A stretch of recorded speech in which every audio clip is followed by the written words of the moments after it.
Pakistani media میں اکثر لوگ وہ ہیں جو اپنے زور سے ہی ٹوٹ رہے ہیں اور جن کی پھیلائی ہوئی جھوٹی باتوں کے وجہ سے لوگ ان کے بارے میں سمجھتے ہیں کہ یہ بہت علم والا آدمی ہے۔ میں ایک صورت آپ کے سامنے رکھتا ہوں، ہر پاکستانی کے سامنے رکھتا ہوں اور آپ سے پوچھتا ہوں کہ کیا میں غلط کہہ رہا ہوں؟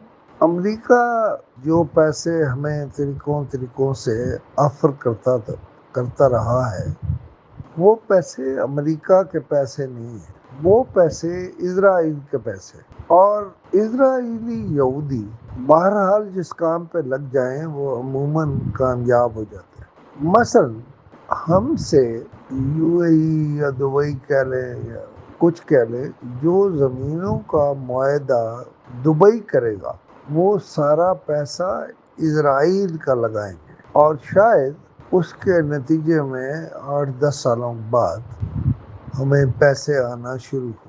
ہماری حالت تو یہ ہے کہ ہم نے گوادر پر جو معاہدہ کیا وہ قوم کو نہیں معلوم ہے۔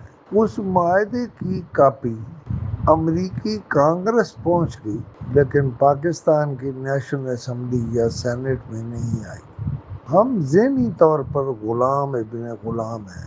ہمیں معلوم ہونا چاہیے کہ گوادر ہماری پورٹ ہے اور ہم نے وہ چین کو تقریباً دے دی ہے، اور ہمیں اس میں سے کیا آئے گا؟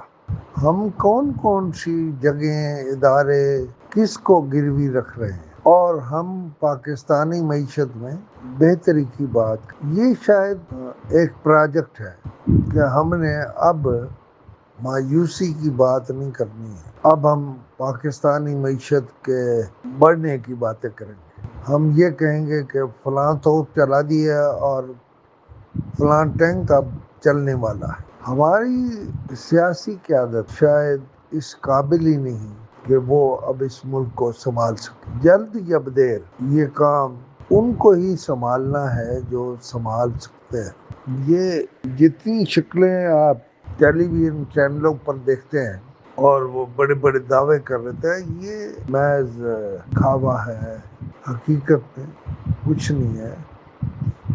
میں آپ سے بہت جلد اس پہ سیدھی بات کروں۔